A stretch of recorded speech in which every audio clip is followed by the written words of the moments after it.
And we're live. Vegas, baby. Is that where we are? You damn right we are. Nice little 4.5 hour drive. Sheesh. Jess, don't be nervous. Hey, welcome to another episode of this Our Normal podcast. I am your host, Saul Jones, and we are in Las Vegas, Nevada. We came out here to record a podcast slash a little bit of morning radio for CBS. That'll be getting aired in July. We'll let everybody know as soon as that airs. But I'm sitting here, as always, with our audio engineer, producer, Joel Cowan. Hey, guys.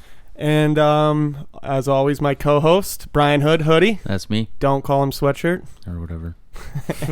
And then our guest right now. So we have a lot of guests this week as we're in Las Vegas. Our first guest, the very first guest of Las Vegas, Nevada, is a girl that I went to treatment with, or a grown woman that I went to treatment with.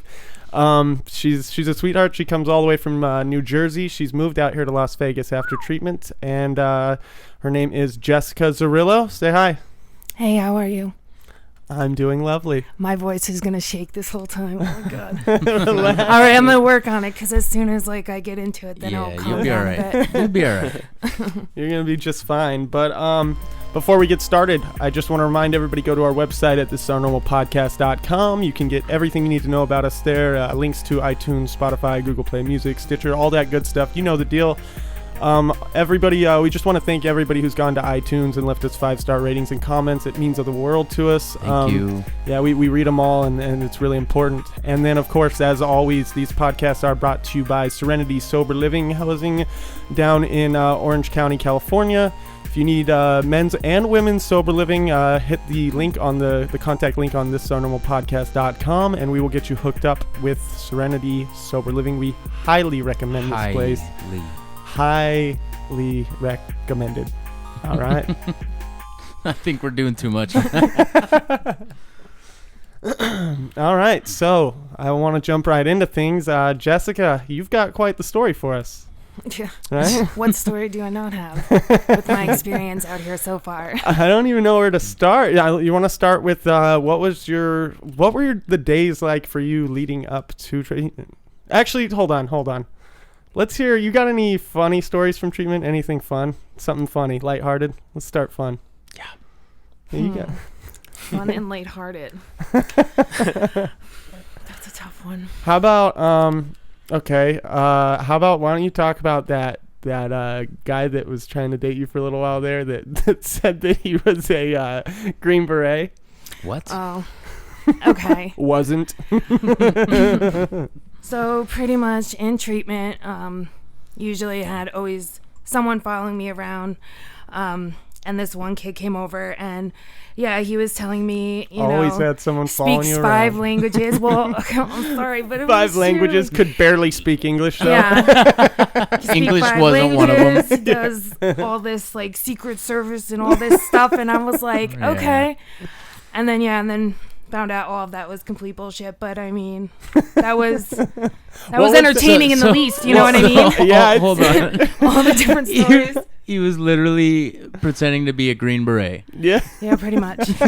Special ops, you know? Special ops. Speaks Yeah, all he's these special, different all right. languages. Guy didn't know his MOS number, but thought he was a Green Beret. Yeah. Nice. That's how you know it's real. Oh, yeah. So, all right. Let's get into things. What was life like leading up to the days leading up into going into treatment? Walk me through a little bit of that.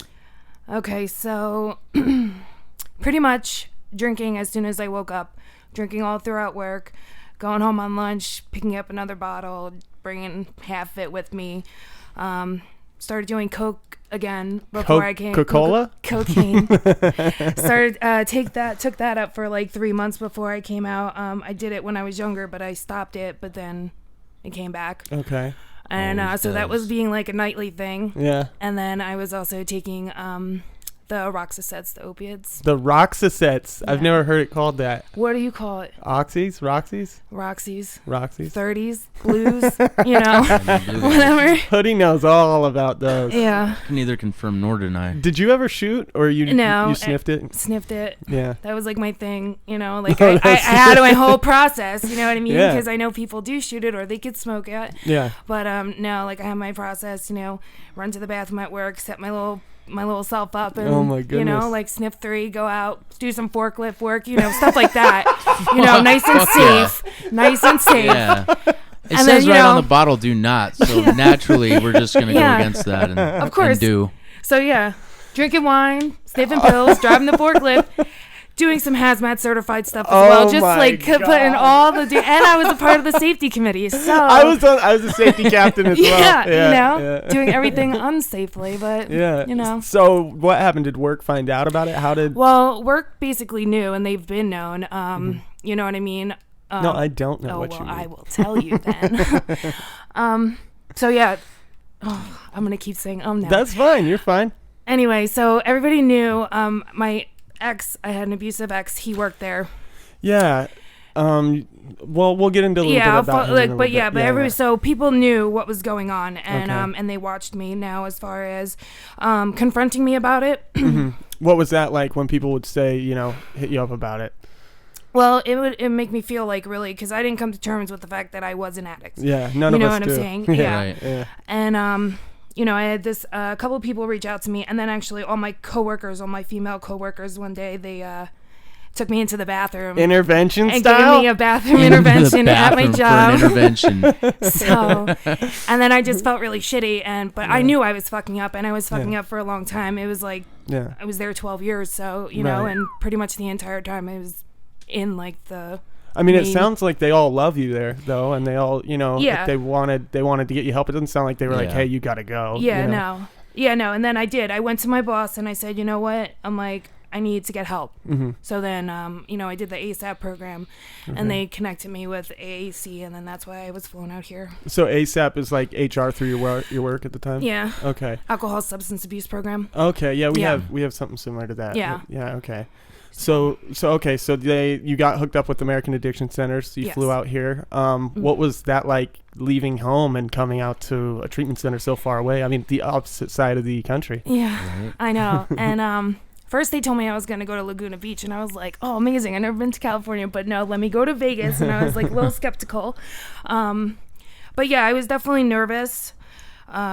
And obviously used up until I got on the plane. Well, you have to. Or you're Right. sick. I know, Yeah. Yeah. And I'm not like one for flights or anything like that, so it's I was trying to take my my water bottle that I had filled with wine into the car, and my friend who drove me to the airport was like, no, you're not taking that in my car. And I'm like, but I need it. I smoked meth on the plane. I By remember the that way. story. And then Idiots. I took it all the way up into Detox. And once I got to Detox, it hit me like, oh my God, I've got meth with me in rehab. Not, oh, I just smoked meth on an airplane. Not that.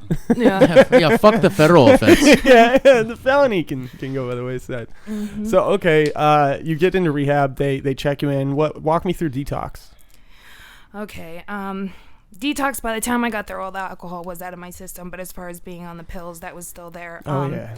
But they did treat me for the alcoholism instead of the opiates. What'd they give you for that? Like They Ativan? gave me Ativan. Okay. Yep. Yeah. And that shit was crazy. I felt more drunk on Ativan, like walking around bumping into walls, than I did like actually drinking my wine. Yeah, benzos So- can be like that. Yeah, I like how she's classy with my wine. my wine. Like, I love those In people a that are fucking like water bottle, though. I know, yeah. Nothing classy about that. transferred from the box it came in. No box Franzia. wine. So, okay, you're on Ativan. I'm sure you were on, some Suboxone, some Subutex? No, What? nope. They How did don't- you come off the opiates? Ooh. I don't know. They just gave Oh my me. They God. just gave me the Ativan and Dr. Lopez, because I did ask Yeah. the doctor, and I was like, because I'll have both. Like, I'm gonna be Yeah. withdrawing from both. But yeah, just that, and then Oh my trazodone, God. Were you Visceral, just like, kicking bad? I mean, I mean, Yeah, in the beginning. Yeah. Stomach cramps and all Yeah. the normal. Yes. You know what I mean? So This is our normal. yeah. But yeah, the Ativan is basically the only thing they had me on. So how long were you in detox for? 7 days. Okay. Oh, that's pretty short. Long That's enough decent. to party. So you go from detox into what? RTS, residential treatment, right? Yes. And were you in the houses or were you? I was at McLeod. McLeod. Oh, okay. Yeah. So McLeod is kind of a hospital setting, right? Yeah. It's like a little hotel hospital type thing. Yeah. And The how bed long? with the monitors? every hour, somebody's coming to check on me because my pulse was low, and then I got like big strangers standing over me while I'm sleeping, like That scaring the Sounds shit like out of me. jail. Sounds like jail. Okay, so you were in there for what? 2 weeks RTS, right? It's residential treatment. Yeah, 2 weeks, almost 3. Well, I came out. I was there fully for detox and the treatment for about a month before I got switched over to Okay. Rezo. So when you're in residential treatment, you're going back and forth to like what solutions to the to get the classes, the courses, therapy, all that. Yeah, in the beginning. What was In the beginning, you stay there and you do some clinicians and stuff like that and do Oh, you some did it classes there. there. Yeah. Oh man. And then once you reach a certain level, then they'll Bust you take you. over. Yeah, exactly. So how often did you see like a therapist while you were in there and everything? Daily. Daily. We had a check-in group, Okay. which was I loved my check-in group. It was the best. What was it like? All right. Well, it was Tyler, who was our our clinician, who I loved, Yeah. and it was Chris Tebow, it was Jack, it was Yeah. all of them. Oh, your little buddies. All the winners. all the great people that I met out here. But no, I feel like there's a story to all these names, but I'm left out on this one, guys. Well, one of Sorry. them's the guy that I thought was going to be at her house when we picked her up. Yeah. Yeah. Alright, say no more. I thought he'd be really excited to see me. But no, okay. it was just good. We, got everything off our chest, and it was Yeah. easy and fun and light, which was like good compared to like, giving us all this information, tools, Right. all of that. You know what I mean? Like this was something that we can go to in the morning Right. and just enjoy, just talking about whatever. Which is kind of, I mean, that's all you can really handle at the beginning anyways, because Yeah. you're still coming off of everything. You got that fog hood he always Yeah. talks about. Yeah. That's a good way to start the day, though, too. Yeah, for I real, think that's right? a good system, yeah. Yeah. Yeah. So, okay, how many groups a day did you have at the beginning? You had your 4. check-in and then 3 others? Yeah. Okay, And what? then a nightly meeting. Oh, all right. Outside meeting, like going Inside. Okay. Mhm. Now, the other groups that you were going to, what were they doing in those kind of groups? Well, we did nutrition, which was not my favorite. But we did What was it about nutrition you didn't like? the teacher lady. Yeah, I didn't like her either. Yeah, she was kind of rude. Nice. Oh, she was kind of rude. So Jess, other than that, what other courses did you have? There's arts and crafts, right? Yeah. That was art. kind of fun. Making collages and stuff. I Yeah. enjoyed that. Mhm. Yeah. The teacher was really sweet too. Yeah. No, she was good. And then life skills and What kind of stuff in life skills? Now this is different than the one Mike taught, right? Life Yeah. skill. Okay. yeah, this would be like the nurses would give it. Oh, okay. So they'd tell us about our medications or what I mean. That's and so important. all of that. Yeah. That's new to me. Dude, this I've never place, heard of anywhere that does that. This place is Solutions Recovery. We're having Dave Marlin on later. He made this place, and Yeah. it's closed now. He had sold it, and they end up American Addiction Centers closed it. It was so different than any other treatment center I've been to. Okay. It was awesome, man. I think that's really important, though. So important. If it is what I'm thinking it is, what you just said. Yeah, dude, he would have they'd come on, they'd teach us about our medications. They would give us lectures on like she said, health and nutrition, life skills, stuff that we really Dude, need. that's cool, and Yeah. that's so that all of that is left out at most other places. Yeah. Oh, dude, there's no other place like this. Yeah. And They now set it's you not up. even there. Yeah. Once you finally get out. Yeah, cool. that I like was that. another thing too, and we'll get to that, is that they also help you get jobs afterwards. They help you go to sober living. They really make sure that when you're done here, you're going to go be successful and contribute Instead to of society. kick you back to the streets and square one. Exactly. Mhm. Okay, I Exactly. like that. So, okay, so you're going through residential treatment. You finally get moved over to IOP, which was the housing was at Resolutions, Resolutions in Las Vegas. And that place is different than any other place either. It's sober living plus housing for the IOP patients. And it's actually the reason that I went and did sober living. I've talked about it before. I was always hesitant to do sober living. I didn't want to go meet another group of people and try to fit in somewhere. And it was like sober living. It's with the same clients I was before, and I was able to kind of transition over. What was it like for you there, Jess? When I first walked in, I was extremely intimidated because it was like so many people. Some people I knew, some people I didn't. So plus there was this loudmouth there running the place, right? What was his name? Saul Jones. Yeah. Saul. How did I know? How many days you got in a row? Yeah. Stupid ass. I heard about that. Jess, what was the things I didn't know? Jessica hated me at first, and she would make fun of me behind my back. Yeah. Don't we all? What were the sayings that I would do? It was the in a row, and then it was bro, and all that shit, and then Dude, You 20, right? yeah, and then come on, bro. all he likes to do is talk about the It brain. is obnoxious. I do like The brain to talk about shit's the brain. important, though. I know it is, but it was just funny the way he would start out like, well, you know, in addiction, the central cortex or whatever the hell. Cerebral cortex, whatever. But yeah, no. And then Mike would tell him, okay, let's not make it about the brains all. No more science. They literally more told me one time, science. you're not allowed to use science to answer the Use questions. some emotion behind some of your answers. So how long did you stay at Resolutions? I got there November and I checked out January 16th. Long enough to Okay. resolve. Yeah. Yeah, bro.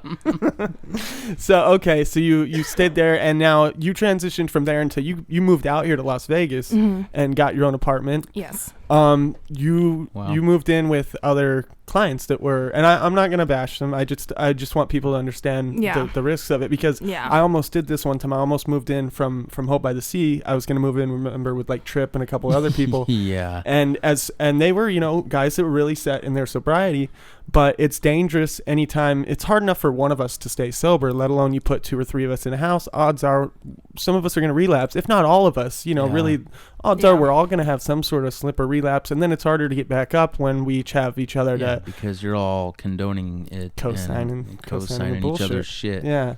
So you moved in with you only one at the time, right? It was just okay, just and one person. Yeah, and that person ended up, you had trouble getting help with rent, and that put a lot of stress on you.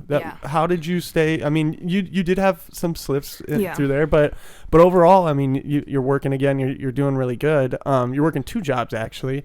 You're actually going back out to Jersey tonight to visit some family, get some more stuff.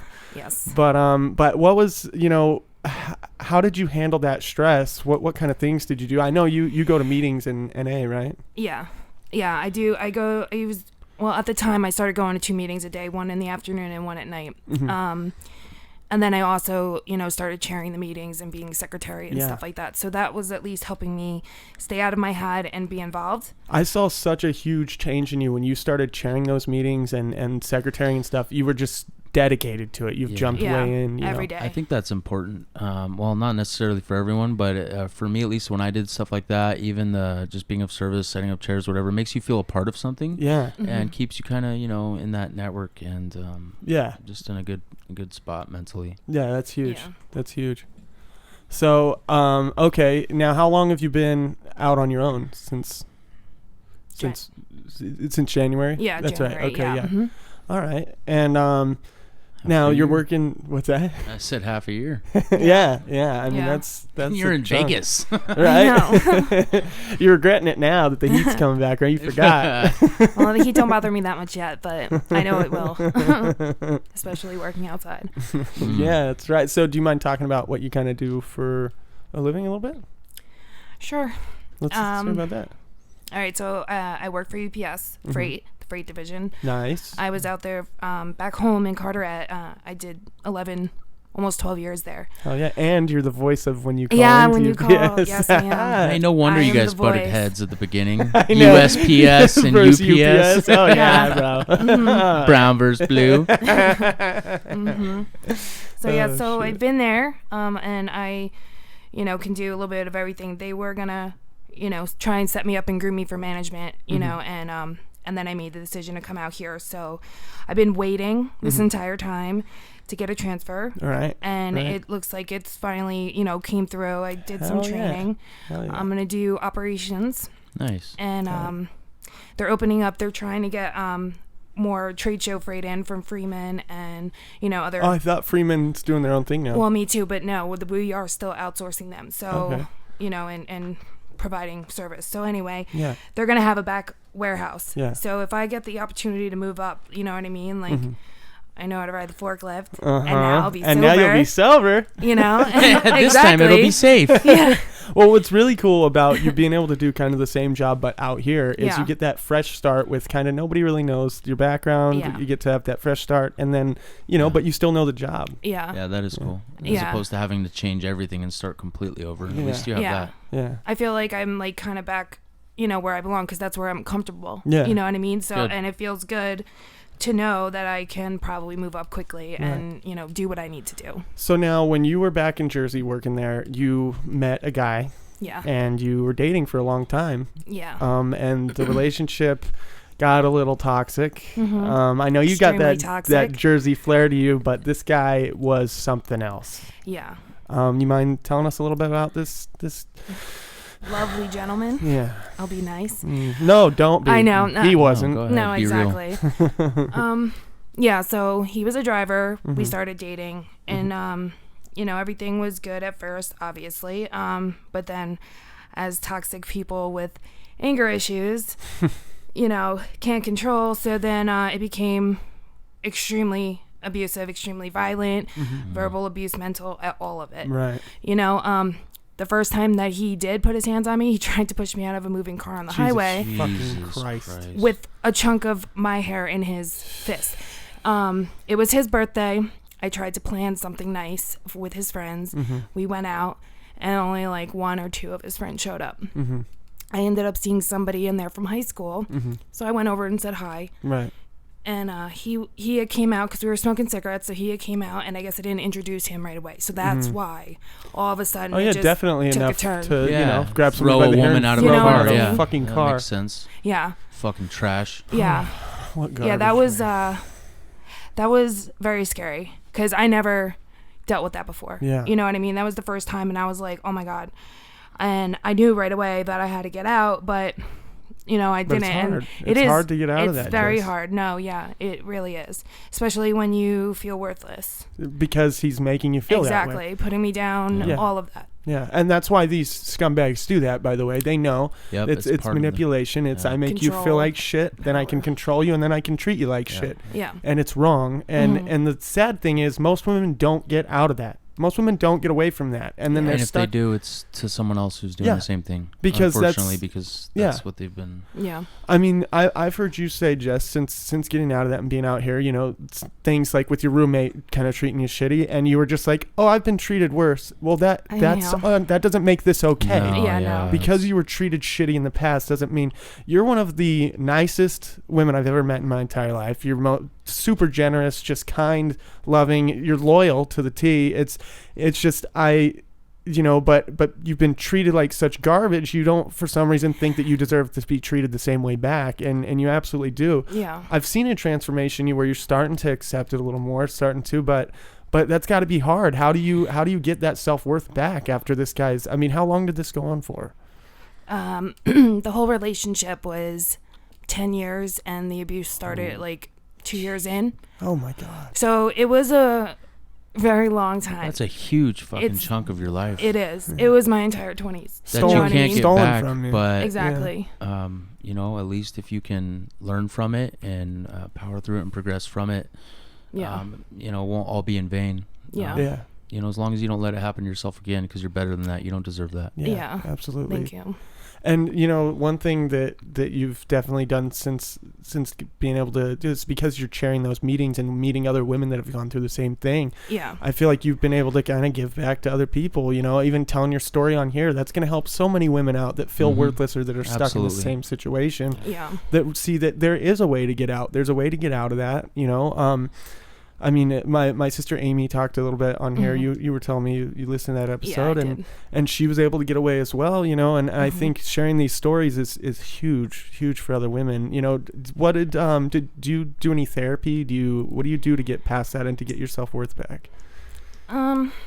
Well, I had a couple of therapy sessions. Right now, I'm not, because I'm waiting for my insurances to change over. But I started meditating. Nice. Okay. Walk me through a meditation session. What do you do for that? Do you do like guided meditation or? Sometimes depends. I ask Alexa to either put on a guided meditation or just regular like meditation music, and then I just lay there on my floor or my air mattress that I still sleep on. Who got you that? Must have been a nice dude. Must have been. No, he would have gotten her a real bed if that was the case. Yeah, if I was a real good dude, it would have been an actual mattress. Sorry, I was broke. Yeah, it's okay. But so you do that. You lay on your bed. You put on a guided meditation through Alexa. Yeah. Okay. Or an episode of this Our Normal podcast. Right. And it does the same trick. More soothing. Yeah, it's with my More voice. soothing. Yeah, the screaming in the background and the laughing. She means your laugh. Yeah, exactly. Oh, what? That's not adorable. I thought my laugh was cute. Oh, yeah. It really not works obnoxious for at you. all. So okay, you put this meditation. And how long do you usually meditate for? Just like 15 minutes. I'm still starting. It's hard for me to like calm myself down most of the time, which is why I started doing it, because I was finding myself getting caught up and stuck in my head again. Yeah. Which that's what made me break out, trying to find a better support group and stick with the women and stuff like that, you know. So at least I get that now, and I have people that I check in with every day regularly and stuff like that. And you have like a sponsor or a mentor? I do. I have a sponsor. Okay. How often do you see her or him? Her? Okay. I speak with her every day. And I did go over to her house for dinner. We sat down, and I was there for like 3 hours talking about everything and going through everything. Yeah. And then I saw her like 2 other times after that. So she just went back to work also, but I check in with her regularly. Okay. Usually in the morning, like a text message, and then I speak to her on the phone at night. Nice. It sounds like you got a pretty good routine down then. Yeah. Overall. And this took a lot of stuff to get out of my head, because I did relapse after all of that. You got right back up though. I've never seen somebody get up so quick. Yeah, seriously, you just popped right back up. Yeah, exactly. Yeah. So, yeah. It took a lot, but you know what I mean? Getting stuck in your head is like one of the hardest things, especially for me with anxiety and, self-worth, issues and stuff like that, and self-love. It's, it takes a lot, so at least fully surrendering and looking for the support, but the right type of support. Yeah. Well, you know, and also all of this trauma and damage to your self-worth and all these anxiety issues, they didn't happen overnight. All that damage didn't happen overnight, and it's not going to be fixed overnight. It is all going to be a process and take time, but it sounds like you're well on your way, so good for you. Thank you. Yeah, I think I kind of want to get to your relapse and you getting back up, because I've said this kind of before, is when we go to treatment centers and stuff, and even at such a great one like we were at, you're taught all these coping mechanisms. You're taught to look for your triggers. You're taught to watch out for them so that you can deal with them or avoid them. But the reality of it is we're still going to be new at using these coping mechanisms, and our only coping mechanism of using or drinking is now taken from us. So we're not going to be perfect at using these skills, and likelihood is, if you are an addict or an alcoholic, you will slip up.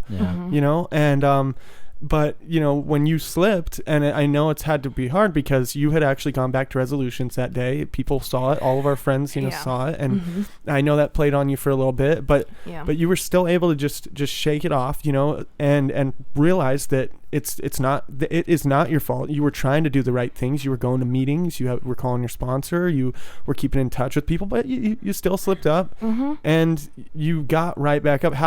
Walk me through how you were able to do that. Well, I know that I'm very hard on myself, so it took me a lot to like really forgive myself and not blame myself for it. You know what I mean? That's something, that I struggle with too. But just realizing, checking myself, like, oh, this, I'm falling back into old ways, I'm not using the tools really, and then just really just not liking myself again. Yeah. You know what I mean? Like sober and everything, like, I still have, my self-worth, but I like myself a lot better. Yeah. I'm not like all like bummed or just out of it. You know what I mean? Like at least like I can experience everything and do it the right way. Yeah. You know what I mean? Just and lose all that appreciate when it you all slipped. more. Exactly. You Exactly. kept what you gained, and you just we fuck up. We're human. We're drug addicts. Yeah. We're gonna make mistakes just like everyone else, and sometimes our mistakes are relapses. Yeah. We're not perfect at this stuff, and it does take time to get it down. If you ever do get it down, But the important thing is that you do keep trying. Yeah. Yeah. Yeah. Absolutely. And I'm journaling and trying to just do the right thing. That's awesome. Yeah. So what kind of things have you gained from your sobriety? What kind of things were you looking for originally to get out of sobriety? I know that we have to go to treatment for ourselves. We have to get, nobody's going to get sober for somebody else. We got to go because I don't want to say want to get sober, because we don't want to get sober. We just don't want the consequences of using. Right. And so, you Maybe went, not at first, at least. Yeah, that's true. Yeah. I think later on you just truly enjoy not being messed up, and up, absolutely I agree with that. That's a great point, actually. And we so you get sober and you want to gain things, like I know you want to have a successful job, to be able to live on your own, that kind of stuff, and you're gaining those things already and quick, like we said, it's half a year and you're already getting all that. What kind of fun things are you wanting to gain from your sobriety, and what kind of fun things have you been doing with your sobriety? Okay. Well, it's just like I want to be able to feel again. I numbed myself for so long. Right. You know what I mean? So to actually come out of this and have a clear head and being able to feel like I can enjoy things I used to enjoy. Yeah. I mean, I've gone to some concerts. What concerts did you go to? I went to Hozier. Hozier? Hozier? How do you say it? I say it Hozier. What is it? Hosier. I know Hozier, Hozier. yeah, I've Hozier. heard it pronounced so many different ways. I like it the Jersey way. What was that? No. Hozier? Hozier. From Hozier. I'm from Jersey. Yeah. We'll go get some coffee. Some coffee. Oh, it's adorable. So okay, so you've gone to concerts. Yeah. What other things have you done? Miniature golf. Hell yeah. Laser That's my tag. shit. Yeah. Laser tag. I did know laser it's your tag shit, too. so. Did you ever do that escape room thing that you were thinking? No. Oh. That will be one of my next few things that I want to Okay. check out. I want to do that, and then I want to go on that roller coaster thing on the top of the stratosphere. Yeah. We were supposed to go up the pin needle thing. What's that? Is that stratosphere? Space Yeah. It says Space Needle, pin needle. Yeah. Sorry. Needle. I've been watching that's too What's much on your Google mind? Maps. Been watching too much Google Pin Maps. drop. So, we never ended up going. That we had actually a friend that was working there at the time Yes. and living with us at Resolutions, but that friend relapsed on meth and relapsed hard. Yeah. So it Happens. wasn't able to get back up that time. So, I mean, He's in that New York happens now. too. Oh, is he in New York? Mhm. Oh, good. Okay. So So it sounds like you've been doing some fun things. What kind of things do you do with the groups that you've met at your meetings? What kind of sober activities do you do with them? Or just activities in general? Like, walk me through, like, going to a meeting. going through a meeting? Yeah, like going to a meeting and then the meeting after, and what you do to meet people there, all that good stuff. What benefits are you getting from the meetings?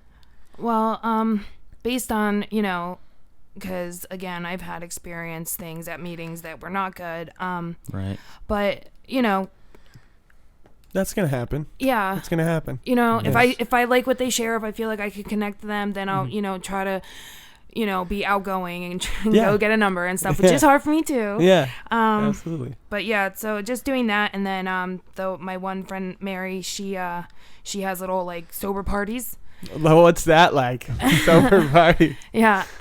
So she'll usually be a theme. Okay. And so she'll have the theme going on. She'll have games and all of that, and it's she lives in a Mansion? no. The hands Like one look of those like mansion. communities. So they have like the club, as it's called. So Oh, it has a yes, pool and all of yeah. that, and then like the Okay. grill. So Yeah. and usually she makes it fun, and it's just like everybody talking, meeting each other. This sounds awesome. The last time I went, Fellowshipping. we played Yeah. a card game. I forgot what it was called now, but it was really fun. Something to humanity. What's Cards Against Humanity? Yeah. Cards up Was it? humanity. Yeah. I just guessed. I knew.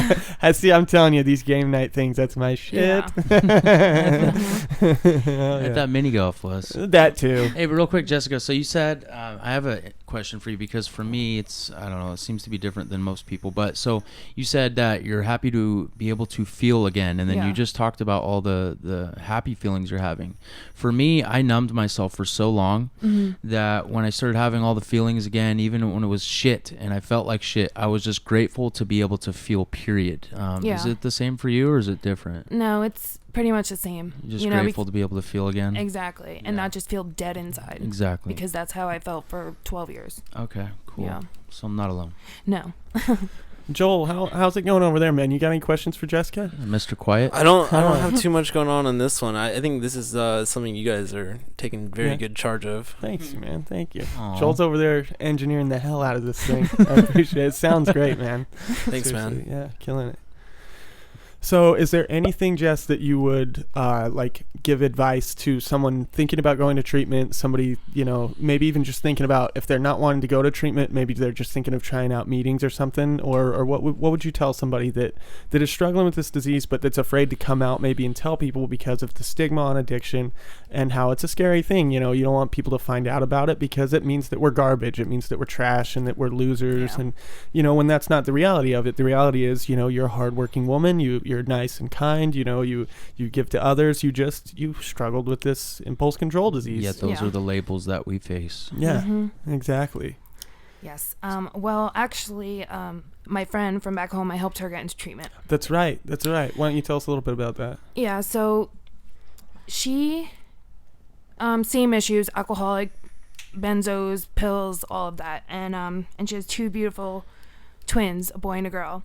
And I love them. They're my babies. And she just wasn't present. And I know it was weighing a lot on her marriage. And she would call me up crying and everything like that. So I would sit and listen, but then try to give her the advice. And I said, you know, I told her, I said, if I can do it, you know, you could do it. Jen is somebody who I respect very much for the sheer fact that she's one of the main people that helped me get out of my abusive relationship. That's right. Yeah. That's cool. And so by me being able to give her the advice and the experience that I went through out here, you know, she really, you know, decided that she wanted to do that she knew that she could do it. She didn't want to, you know, lose her kids or get a divorce or anything like that. And you know, and I told her that she is strong enough to do it. If she was strong enough to get out of an abusive relationship as well, you know, and if she was strong enough to do that, she can definitely overcome this as well. Yeah, that's really cool that you guys were able to help each other out. Yeah, you know what I mean. So full circle. Yeah, and she's doing really well. She's hitting up meetings, and she has a sponsor as well. So when I go home, I'm going to surprise her and the kids as well as my family because nobody knows I'm going home. So I'm excited for that. I'm going to call your dad and tell him right now. Well, my dad's in Florida, so it's okay. But I wanted to tell him, but I couldn't. Florida. So you were able to give her advice and help her get to treatment, and she went and she's been able to keep her kids and keep her marriage. You know, those are things that we don't have to lose that stuff, you know, just because we're fighting this disease. Yeah. If we speak out sooner about that we have this issue and we go get the help we need, we seek the meetings and the treatment and everything, we don't have to lose all that stuff. 100%. You know? But again, because of the stigma on addiction, because it's such a negative, horrible thing, we keep our mouths shut about it until everything. Yeah, we hide, and then, you know, things go to garbage. You know, that is one of the reasons I have a little issue with the anonymity thing. I've talked about it before, that we stay anonymous at these meetings, and I think it's a little cowardly, to be honest. You know, we cower away from that, even in treatment, even, you know, getting the help. We stay anonymous at these meetings, and so we're admitting, oh, we're doing something wrong, or there's something to be shamed, and there's not. There's not. And because we allow that to happen, because we allow that society to make us stay anonymous, there's people like your friend that have family and have jobs and kids, and they can't go get the help they need because of this stigma. And I think it needs to stop. It needs to stop right now. We need to stop cowarding with this anonymous bullshit. We need to come out and be grown-ups and say, look, I have this issue. It's a disease like anything else. I need the help for it. And your friend was able to do that. You were able to do that. I was able to do that. Hoodie, you know, Joel, we were all able to do that. And we've all been able to keep all this good stuff that we have going for us, and then build good stuff on top of it. And now we're contributing members to society. We're giving back. And it's just, it's beautiful that some of the people that I've seen, you know, people go through this dark stuff like all of us have. And And it's like we're actually able to be stronger members to society when we get back out. You know, I agree with that. We have this empathy for others that are going through other things either similar to us or not, and we're able to empathize with them because we've been held down. We've held ourselves down, you know, with the, you know, the disease itself is a disease of making choices, and it's these irrational decisions to use or pick up. Even when we're sober, we make these same choices because it's illogical. Yeah. That's where the disease is. The disease is the choices. And so we're making these bad choices. So it does appear as it's us choosing to do something shitty, but that's the disease part of it. Right. But once we get help and we're able to clear that up, we're able to make these good choices and help, you know, retrain our brains, retrain our activities, and start giving back. And Jess, you've done such a beautiful job of it all, and I'm severely impressed. You know, it's definitely awesome. Thank you. Yeah, I think the roots of that, by the way, of the anonymity thing, go so far back to where it was like you had to hide everything. Right. That was culture in our society. You couldn't admit to anyone that you had a problem with anything. Right. Especially if you were a man back in the day, you can't admit that you have a problem with something. It made you less of a man. And then, absolutely. You know, that's not the only type of stereotype or stigma that goes with it, but it carried on. And now it's like we're to the point, just like when, you know, this addiction thing has gotten to the point now where finally people are starting to admit it's a problem in our country. Yeah. But we need to make changes in this also because that's outdated, in my opinion. Absolutely. In my opinion. Absolutely. You're absolutely right on the money with that. Seriously, I got chills hearing that because that's exactly what it is. It's rooted back to this old way of thinking of you couldn't admit back then that you had, you know, another disease, a regular disease, let alone a mental illness. Right. But, you know, all we have to do is grow and change. Like they teach us when we do go to these programs to change and grow as people. We also need to change and grow as a group and realize there's things outdated in there. You know, the biggest thing is the anonymity. We need to stop hiding. And it's okay to come out and say these things now. It's okay to admit that we have this issue. Yeah. The other thing is we need to be able to grow and update our book. Our book, you know, the book, and I've said it before, that was written by the uneducated alcoholic that was using mescaline the entire time. Yet our program says that, no mind altering, you know, substances yet was using a hallucinogen the entire time. And that's a well-known documented thing. That he was doing that, and no big deal. But my thing is, we need to update that. And then people tell me, okay, you don't like that, read the doctor's opinion. I've said this before. I read the fucking doctor's opinion. It's wrong. It's wrong. It's medically wrong. It's proven wrong. I'm not saying that doesn't mean that the whole program has to be thrown out. I'm saying let's grow and update the book. Yeah, it's proven that is wrong. It is not it's not an allergy. If I have an allergy to apples, doesn't mean I'm allergic to oranges.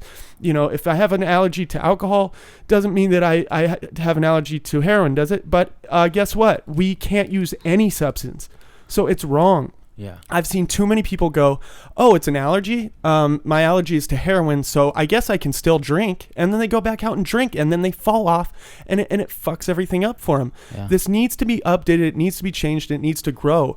And we know the reality of it. The disease lies within our midbrain. This is the thing. I say it every episode because I want everybody to hear it.